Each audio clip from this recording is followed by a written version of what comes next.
பாரதிய ஜனதா கட்சி RSS வழியில் வந்த தமிழ்நாட்டினுடைய ஆளுநர் தமிழ்நாட்டில் புதிய அரசு அமைவதை தடுக்கின்ற வகையில செயல்பட்டு வருகிறார். இதை நாங்கள் மே 17 இயக்கம் வன்மையாக கண்டிக்கின்றோம். அதிமுக திமுக இரண்டு கட்சிகளும் இரண்டு கூட்டணிகளும் ஆட்சி அமைப்பதற்கான உரிமை கோரவில்லை. ஆட்சி அமைக்கணும் கேட்ட ஒரே கட்சி தமிழக வெற்றி கழகம் தான் கேட்டிருக்கிறாங்க. திரு விஜய் அவர்கள் தான் சந்தித்து பேசியிருக்காங்கன்னா தமிழ்நாட்டில் உடனடியாக மக்களாட்சி நிலவுவதற்கான வழிமுறையை செய்வதுதான் ஒரு ஆளுநரோட வேலை. திமுக அதிமுக தாவேக என்கின்ற கட்சி சார்ந்த அரசியல் நாங்கள் நின்று பேசல. தமிழ்நாட்டினுடைய மாநில உரிமை சார்ந்து பேசுகிறோம். இதனால எல்லா கட்சிக்கும் இது போன்ற ஒரு சூழ்நிலை வரலாம். அந்த இடத்துல தான் தமிழ்நாடு மக்கள் இந்த ஆட்சி அமைக்கின்ற உரிமை குறித்து தெளிவோடு இதை அணுக வேண்டியிருக்கிறது. தனிநபர் ஒரு ஆளுநர் முடிவு செய்ய முடியாது. மக்கள் வாக்களித்திருக்கிறார்கள். அந்த வாக்களிப்பின் அடிப்படையில் இந்த கட்சிகளுக்கு இவ்வளவு விகிதத்தில் வாக்குகள் கிடைத்திருக்கின்றன, சட்டமன்ற உறுப்பினர்கள் கிடைத்திருக்கிறார்கள். அவர்கள் பெரும்பான்மையோ அல்லது பெரும்பான்மை தவறுகிறார்கள் என்றாலோ அதை சட்டமன்றத்தில் நிரூபிக்கிட்டு மக்கள் மன்றத்தில் அது நிரூபிக்கப்படட்டும். தமிழ்நாட்டில் பாஜகவினுடைய கூட்டணிக்கு வாய்ப்பு கிடைக்கவில்லை என்றால் அதற்கேற்ப ஒரு முடிவில் எடுப்பது என்பது கவர்னர் யாருக்கு வேலை செய்கிறார்,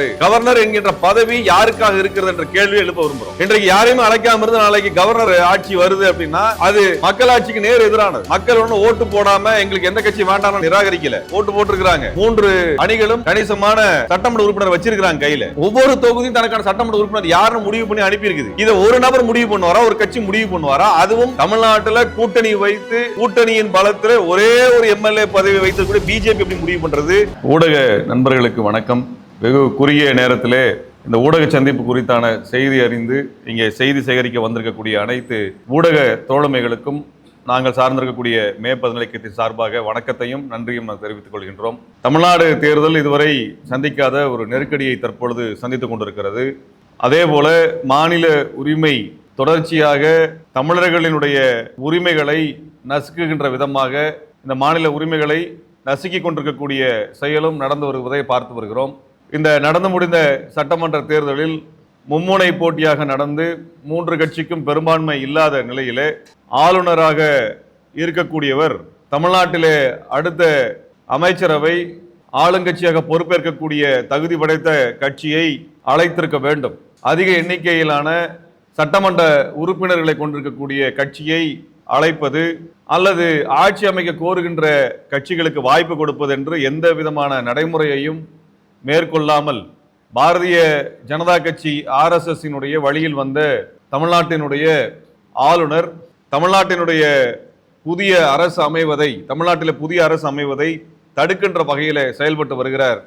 இதை நாங்கள் மே 17 இயக்கம் வன்மையாக கண்டிக்கின்றோம். நேற்றைய தினம் இந்த சட்டமன்ற தேர்தலில் அதிக சட்டமன்ற உறுப்பினர்களை வைத்திருக்கக்கூடிய தமிழக வெற்றி கழகத்தினுடைய தலைவர் திரு ஜோசப் விஜய் அவர்கள் ஆட்சி அமைப்பதற்கான உரிமை கோருகின்ற கடிதத்தை ஆளுநருக்கு சமர்ப்பித்திருக்கின்றார்.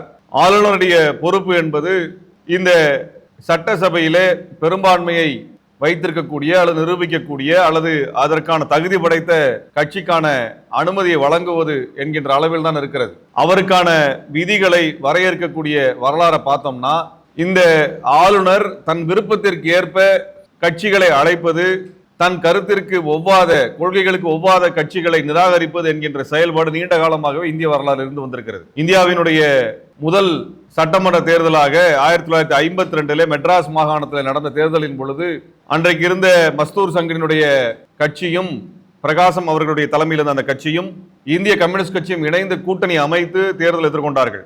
அவர்கள் பெரும்பான்மை பெற்றார்கள். அந்த கூட்டணி பெரும்பான்மை பெற்றது. ஆனால் கம்யூனிஸ்ட் கட்சி பங்கு வைத்திருக்கக்கூடிய அந்த கூட்டணிக்கு பதவி ஏற்கக்கூடிய அனுமதி தரக்கூடாது என்று சொல்லி அதிக எண்ணிக்கையில் இருக்கக்கூடிய ஆனால் பெரும்பான்மை இல்லாத அன்றைய காங்கிரசினுடைய தலைவராக இருக்கக்கூடிய ராஜாஜியை அழைத்து ஆட்சி அமைக்க வாய்ப்பை அன்றைய ஆளுநர் கொடுத்தார். இது அன்றைய மெட்ராஸ் மாகாணத்தினுடைய நிலைமை. அன்றைக்கே ஜனநாயகம் கொலை செய்யப்பட்டது. ஏனென்றால் அன்றைய காங்கிரஸ் அரசு, நேரு தலைமையிலான அரசு கம்யூனிஸ்டுகள் ஆட்சிக்கு வருவதை விரும்பவில்லை. அதனால என்ன பண்ணாங்கன்னா அதிக எண்ணிக்கையில் ஆனால் பெரும்பான்மை இல்லாத கட்சிக்காக இந்த வாய்ப்பை கொடுத்தார்கள். ராஜாஜிக்கு அந்த வாய்ப்பு கொடுக்கப்பட்டது. ஆனால் பெரும்பான்மை வைத்திருந்து கூட்டணியை அமைத்து ஆட்சியை பெறுவதற்குரிய வாய்ப்பு இருந்த கம்யூனிஸ்டுகள் அந்த அனுமதியை பெற இயலாமல் போனது.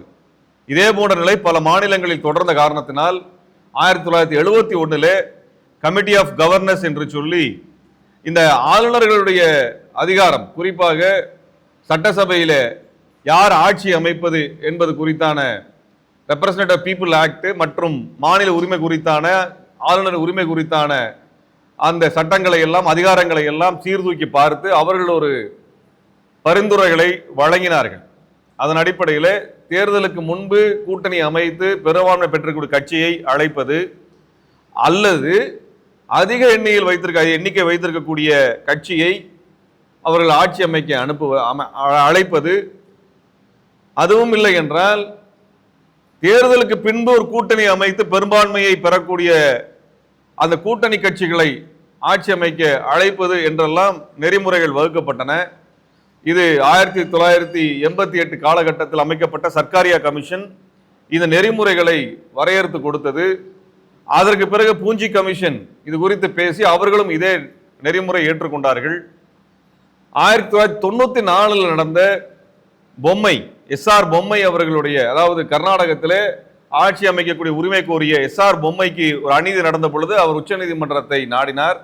அப்பொழுது உச்சநீதிமன்றம் என்ன சொன்னது என்றால், பெரும்பான்மை இல்லாமல் ஒரு தொங்கு சட்டசபை உருவாக்கக்கூடிய சூழலில் எந்த கட்சிக்கு அதிகமான உறுப்பினர்கள் இருக்கிறார்களோ, சட்டமன்ற உறுப்பினர் இருக்கிறார்களோ அந்த கட்சி அழைக்க வேண்டும் என்று உச்சநீதிமன்றம் தீர்ப்பு கொடுத்தது.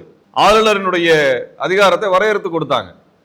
அப்ப இந்த வரையறைப்படி எந்த நடவடிக்கையும் தமிழ்நாட்டினுடைய இன்றைய ஆளுநர் மேற்கொண்டிருந்தால் விஜய் அவர்களுக்கான ஆட்சி அமைக்கக்கூடிய உரிமையை அங்கீகரித்திருப்பார். அப்படி எதுவும் நடக்கல. இப்ப நம்ம என்ன கேட்கிறோம்னா, அதிமுக திமுக இரண்டு கட்சிகளும் இரண்டு கூட்டணிகளும் ஆட்சி அமைப்பதற்கான உரிமை கோரவில்லை. அவங்க வந்து நாங்க ஆட்சி அமைக்கணும்னு கேட்கல. ஆட்சி அமைக்கணும்னு கேட்ட ஒரே கட்சி தமிழக வெற்றி கழகம் தான் கேட்டிருக்கிறாங்க. திரு விஜய் அவர்கள் தான் சந்தித்து பேசியிருக்காங்கன்னா, தமிழ்நாட்டில் உடனடியாக மக்களாட்சி நிலவுவதற்கான வழிமுறையை செய்வதுதான் ஒரு ஆளுநரோட வேலை.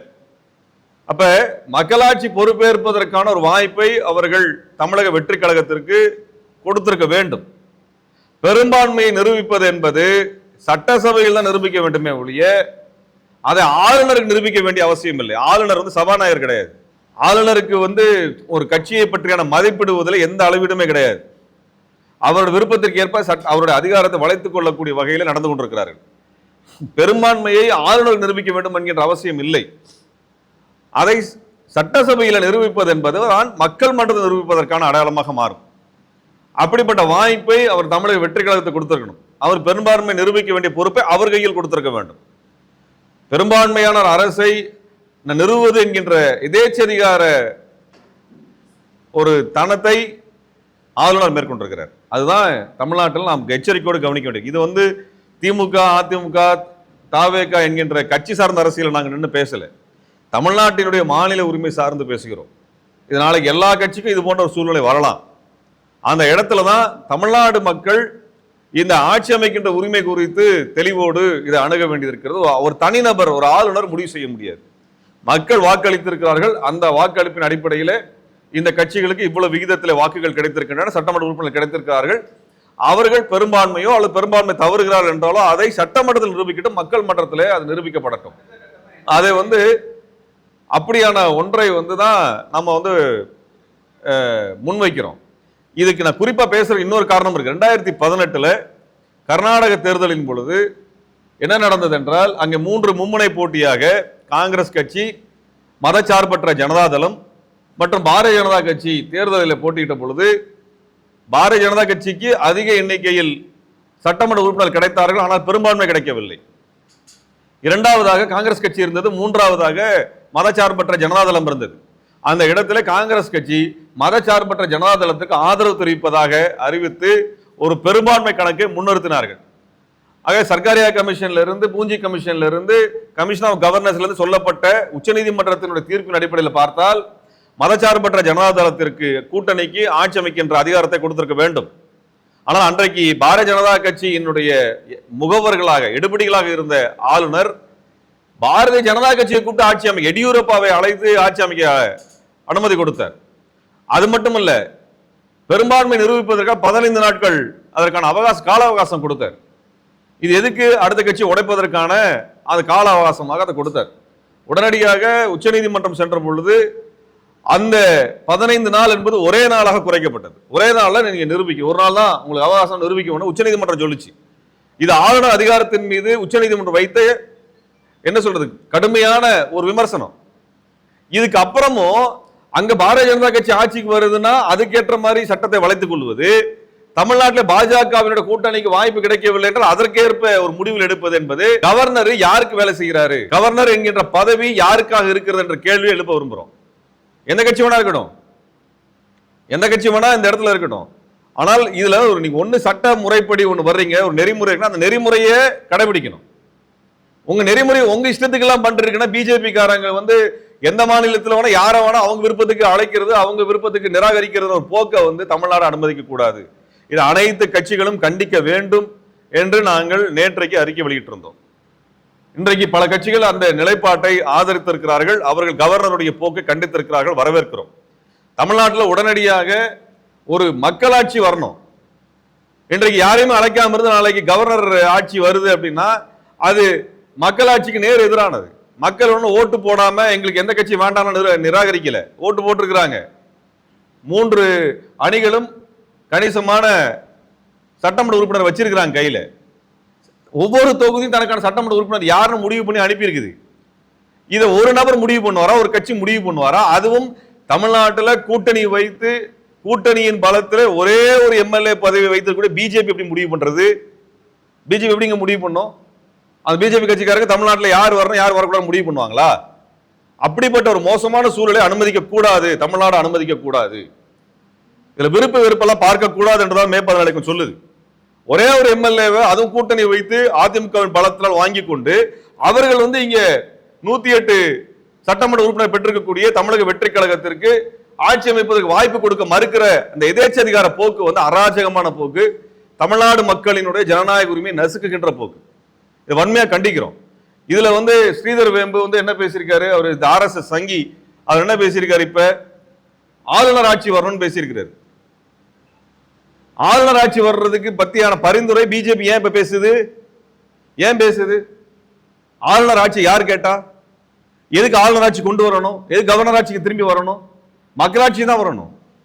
ஏன்னா பாஜக விருப்பப்பட்ட சட்டங்களை எல்லாம் நிறைவேற்றுவதற்கான சூழலை பாஜக தன்னுடைய தேர்தலில் மிக மோசமாக தோற்று போயிருக்கார்கள். ஒன்று மிக தெளிவாக தமிழ்நாடு மக்கள் ஒன்று சொல்லியிருக்கிறாங்க, திமுக கூட்டணியை நாங்க நிராகரிக்கிறோம்னா பிஜேபி கூட்டணிக்கு வாக்களிக்கின்ற அவசியம் இல்லை என்று முடிவெடுத்திருக்கிறாங்க. அதை நாங்கள் வரவேற்கிறோம். அவர்கள் தாவேக்காவை தான் தேர்ந்தெடுத்திருக்கிறார்கள், பிஜேபி கூட்டணியை நிராகரித்திருக்கிறார்கள். தமிழ்நாடு மக்கள் பிஜேபி கூட்டணி நிராகரித்த என்பதுதான் செய்தி. அதுவும் 4 எம்எல்ஏ வைத்திருந்த பிஜேபி இன்னைக்கு 1 எம்எல்ஏ தான் வச்சிருக்குது. அதுவும் ஊட்டியில அதிமுகவினுடைய வலிமையான தொகுதியில் தான் வென்றிருக்கிறார்கள். இதான் நிலைமை, இதான் பிஜேபியோட நிலைமை. தமிழ்நாடு மக்கள் மதவெறியை நிராகரித்திருக்கிறார்கள். திருப்பரங்குன்றத்தில் கலவரம் பண்ணணும்னு சொல்லி அத்தனை அழிச்சாட்டியம் செய்த அந்த பிஜேபியை நிராகரித்திருக்கிறார்கள். பிஜேபிக்கு தேர்தலில் பிரச்சாரம் பண்றது யாரெல்லாம் வந்தாங்க? பிரதமர் வந்தாரு, திருப்பரங்குன்றத்துக்கு போனாரு, அமித்ஷா வந்தாரு, அவர் நகர்வலம் வந்தாரு, மகாராஷ்டிராவினுடைய முதல்வர் வந்தாரு. அவர் என்ன சொன்னாரு, நீங்க ஓட்டு போட்டாதான் உங்களுக்கு மதுரைக்கு மெட்ரோ வரும்னு பிளாக்மெயில் பண்ணாரு. இத்தனை பேரையும் கொண்டு வந்து இறக்குனாங்க பிஜேபி. இத்தனை அமைச்சர்கள், இத்தனை முதலமைச்சர்கள், இத்தனை பரப்புரைகளை செய்தும் ஒரே ஒரு இடத்துல தான் பிஜேபி ஜெயிச்சிருக்குன்னா தமிழ்நாடு மக்கள் 234 தொகுதியில் ஒரே ஒரு தொகுதி தான் பிஜேபி கொடுத்து, அதுவும் கூட்டணி என்பதால் கொடுத்தாங்க. இல்லைன்னா பிஜேபி தொடை தெரியப்பட்டிருக்கும். இதுதான் தமிழ்நாடு மக்களுடைய ஒட்டுமொத்த முடிவு. எங்களுக்குள்ள இருக்க மாநில கட்சிகள் நாங்கள் வாக்களிச்சுக்கிறோம், ஆனால் பிஜேபி கூட்டணிக்கு வாக்களிக்க மாட்டோம் என்று பேசிவிட்டார்கள், தெளிவா சொல்லிட்டாங்க. அப்புறம் எதுக்கு மறுபடியும் இங்க யார் ஆட்சி அமைக்கணும் அமைக்கக்கூடாதுன்னு பிஜேபி முடிவு பண்ணலாம்? அதை தான் நாங்கள் இப்ப கேட்கிறோம். இன்றைக்கு தமிழ்நாட்டில் ஆட்சி அமைக்கப்படணும். தமிழக வெற்றி கழகத்திற்கு ஜனநாயக சக்திகள் இந்த புள்ளியில இருந்தாவது கவனிக்க வேண்டும். இதை இந்த புள்ளியில இருந்தா கவனிக்க. நாளைக்கு ஆளுநர் ஆட்சியை நம்ம தலைவர் திணிக்கிறதுக்கா? ஆளுநர் ஆட்சி நடந்ததுக்கா கொண்டு வந்ததுக்கு பின்னாடி இவங்க என்ன வேணா செய்வாங்களே, மாநிலத்தை என்ன வேணா செய்வாங்கல்ல. இப்பவே யோசிச்சு பாருங்க, நேற்றுக்கு ஒரு நாளுக்குள்ள என்ன நடந்திருக்கிறது. அவர் ஆட்சி அமைப்பதற்கான அனுமதியை கொடுக்கல. அதே நேரத்தில் மணி லாண்டரிங் கேஸ் பிஎம்எல்ஏ வழக்கு திரு விஜய் மேல ஏவப்பட்டிருக்கிறது, அந்த வழக்கு கொண்டு வரப்பட்டிருக்கிறது. அதே நேரத்தில் மும்மொழி கொள்கையை முன்வைக்கக்கூடிய PM ஸ்ரீ திட்டத்தை உடனடியாக நடைமுறைப்படுத்தணும்னு ஒன்றிய அரசுடைய கல்வித்துறை கடிதம் அனுப்பியிருக்குது. நான் கேட்கிறேன், இங்க ஒரு ஆட்சி அமையல, மக்களாட்சி அமையாதப்ப இத்தனை நெருக்கடி பிஜேபி காரன் கொடுக்குறான். இது எவ்வளவு பெரிய அராஜகமான போக்கு. தமிழ்நாடு மக்களை பத்தி என்ன நினைக்கிறாங்க? அப்ப இந்த புள்ளியில இருந்தா பார்க்கணும். இப்ப நீங்க திமுகவினுடைய தலைவர் மரியாதைக்குரிய முன்னாள் முதலமைச்சர் மு.க. ஸ்டாலின் அவர்கள் தெளிவானு சொல்லிருக்காங்க, நாங்கள் 6 மாதம் இவர்களுடைய ஆட்சியை அல்லது இவர்களுடைய அந்த ஆட்சி காலத்தை நாங்கள் தொந்தரவு செய்ய மாட்டோம் அப்படின்னு தெளிவா மிக ஜனநாயகமான ஒரு அறிக்கை வெளியிட்டு இருக்கிறாங்க. இப்ப இப்படி எல்லாருமே வெளிப்படையா சொன்னதுக்கு பின்னாடியும் இவர் ஆட்சி அமைக்க விடக்கூடாதுன்னு சொன்னா அப்ப யார் ஆட்சி அமைக்கிறதுக்காக பிஜேபி விரும்புகிறது என்றால் கவர்னருடைய ஆளுநருடைய ஆட்சியை கொண்டு வந்து அவர் திட்டங்கள் நடைமுறைப்படுத்த விரும்புகிறான்றதான் புரிந்து கொள்ள முடியும். அதுதான் நான் பேசி முடிச்சிடுறேங்க, அப்புறமேல் பேசலாம், ஒன்னும் அவசரம் எல்லாம் ஒன்றும் இல்லை, 2 மணி நேரம் கூட உட்காந்துருங்க. அப்ப இப்படிப்பட்ட ஒரு நிலைமையை கவனத்தில் எடுத்துக்கணும்னு தான் நான் தமிழ்நாடு மக்களுக்கு வேண்டுகோள் வைக்கிறோம். நீங்க வாக்களித்திருக்கிறீர்கள், நீங்கள் தேர்ந்தெடுத்த வேட்பாளர் சரியா தவறா என்ற இடத்துக்குள்ள நாங்க போல, எந்த கட்சி தேர்ந்தெடுக்கிற இடத்துக்குள்ள நாங்க போல, அது எங்களுக்கு தேவையில்லை. பாரதிய ஜனதா கட்சிக்கு எதிராக மே 14 இயக்கம் பரப்புரை மேற்கொண்டது. அதில் பாரதிய ஜனதா கட்சி மக்களால் வீழ்த்தப்பட்டது என்பதிலே நாங்கள் மக்களுக்கு, தமிழ் மக்களுக்கு, தமிழர்களுக்கு நான் நன்றி தெரிவிக்கின்றோம். அதற்கு அடுத்தபடியாக தமிழ்நாட்டில் யார் ஆட்சி அமைக்கணும், ஆட்சி அமைக்கக்கூடாது என்கின்ற முடிவை தமிழ்நாடு மக்கள் நிராகரிக்கப்பட்ட பிஜேபி முடிவு செய்யக்கூடாது என்றுதான் சொல்ல வந்திருக்கிறோம். அதுல ஆளுநர் பிஜேபி சாதகமாக அவங்களுக்கு ஏற்பதை போன்ற ஏற்புடைய ஒரு நிலையை எடுப்பதை நாங்கள் வன்மையாக கண்டிக்கிறோம். தமிழக வெற்றி கழகத்திற்கு பெரும்பான்மையான அதிகப்படியான எம்எல்ஏக்கள் இருக்கிறாங்கன்னா அவங்க ஆட்சி அமைப்பதற்கான வாய்ப்பை கொடுங்க. அவங்க தங்களுடைய பெரும்பான்மையை சட்டசபையில் நிரூபிக்கட்டும், அவங்க நிரூபிக்கட்டும். அது ஆளுநர் வேலை இல்லை, பிஜேபியோட வேலை இல்லை, RS சங் பரிவாரோட வேலை அல்ல. இந்த போக்கை அனுமதிக்க கூடாது. இந்த போக்கு முடிவுக்கு வருவதற்கு தமிழ்நாட்டினுடைய ஜனநாயக சக்திகள் ஒன்றுபட்டு குரல் கொடுக்க வேண்டும் என்று நாங்கள் விரும்புகிறோம். அப்படிப்பட்ட ஒரு நிலைமை வரணும். தமிழ்நாடு பாதுகாப்பது என்பது இந்த பிஜேபியின் தொடர் தாக்குதலில் இருந்து நம்மை பாதுகாத்துக் கொள்வதற்கான அனைத்து கட்டங்களிலும் ஒன்றுபட்டு நிற்க வேண்டும் என்பதுதான் எங்களது குரலாகவும் எங்களது கோரிக்கையாகவும் சமயத்தில் இருக்கிறது என்பதை நாங்கள் தெளிவுபடுத்த விரும்புகிறோம். பேசிக்கலாம். பிஜேபி வரக்கூடாதுன்னு சொல்லி காங்கிரஸ் கட்சி தமிழகத்தில் முற்போக்கு கூட்டணி யாருமே ஆதரவு தெரிவிக்காது பாக்குறீங்க. அந்த தைரியம் காங்கிரஸ் தைரியம் முற்போக்கு கூட்டணி இல்லையா? இல்லைங்க, காங்கிரஸ் அவங்க தமிழக வெற்றி கழகத்தோடு போகணும்னு முடிவு பண்ணி தான் தேர்தலுக்கு முன்னாடி முடிவு பண்ணியிருக்கணும். தேர்தலின் பொழுது திமுகவோடு சேர்ந்து கொண்டு பரப்புரையில் தாங்கள் தாவேக்காக்கு எதிராக ஒரு நிலைப்பாடு எடுத்ததாக காட்டிக்கொண்டு அதற்கு பிறகு போறாங்க. இப்ப இருக்கக்கூடிய சூழலை பொறுத்து மற்ற ஜனநாயக அமைப்புகள் ஒரு முடிவு எடுக்கிறது என்பது கவர்னர் ஆட்சி நிலை வராமல் இருக்கிறத பார்க்கறதா நம்ம பார்க்கிறோம். ஆனா காங்கிரஸ் நிலைமை அப்படி எடுக்கல, காங்கிரஸ் அந்த மாதிரி எடுக்கல. அவர்களுக்கு தெளிவா ஒரு நிலைப்பாடு இருக்குது. வெற்றி பெறுவதற்கு முன்பு ஒரு கூட்டணி, வெற்றி பெற்ற பிறகு ஒரு கூட்டணி வைக்கிறது, அதை நாங்கள் என்றைக்குமே ஏற்றுக்கல. ஏன்னா பாரதிய ஜனதா கட்சி எவ்வளவு தூரம் மாநில உரிமைகளை நசுக்குகிறதோ அதை விட ஒருபடி மேலாக நசுக்கிய கட்சி தான் காங்கிரஸ். அதான் 1952 தான் சொல்லிட்டு வந்திருக்கேன் நான். ஏன்னா நடந்ததுன்னு சொல்லியிருக்கிறோம். காங்கிரஸ் தான் அந்த வேலையை செஞ்சிருக்கிறாங்க. இப்ப அதே பாரதிய ஜனதா கட்சி செய்யுது. தேசிய கட்சிகள் இங்க இடம் இல்லை, மாநில கட்சிகள் இது குறித்து முடிவெடுக்கணும்னு தான் பேசுறோம் நம்ம.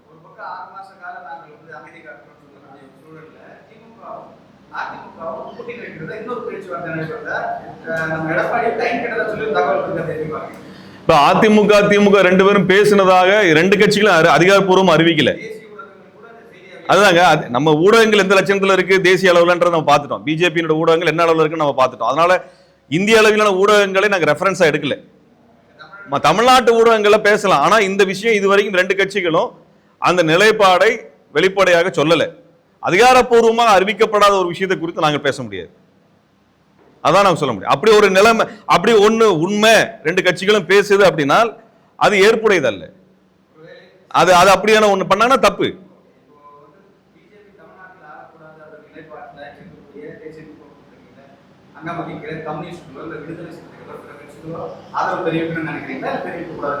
இல்ல, அது அந்த கட்சிகளின் ஜனநாயக முறையில அந்த கட்சி தான் முடிவெடுக்கணும்.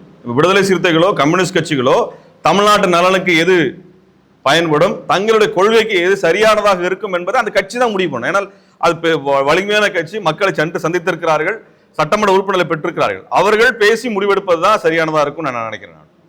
அவங்க கம்யூனிஸ்டுகளோ விடுதலை சிறுத்தைகளோ அல்லது இதர கட்சிகளோ மதச்சார்பற்ற நிலைப்பாடு எடுத்தவர்கள் அவர்கள் தனியா முடிவெடுத்தாதான்.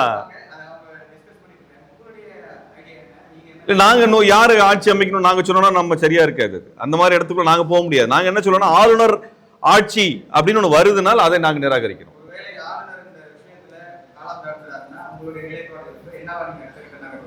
ஆளுநர் யாரையும் அழைக்காம ஒரு மக்களாட்சி முறை வரவிடாமல் தடுத்தால் நிச்சயமாக அதற்கு எதிரான போராட்டத்தை நாங்கள் முன்னெடுப்போம். ஆளுநருக்கு எதிரான போராட்டத்தை நாங்கள் நிச்சயமா எடுப்போம். அது கட்சி சார்ந்த அல்ல, தமிழ்நாட்டின் உரிமை சார்ந்து நிச்சயமா எடுப்போம். ஜனநாயக அமைப்புகளும் அது போன்ற இடத்துக்கு வருவாங்கன்னு நான் நம்புறோம். நாங்கள்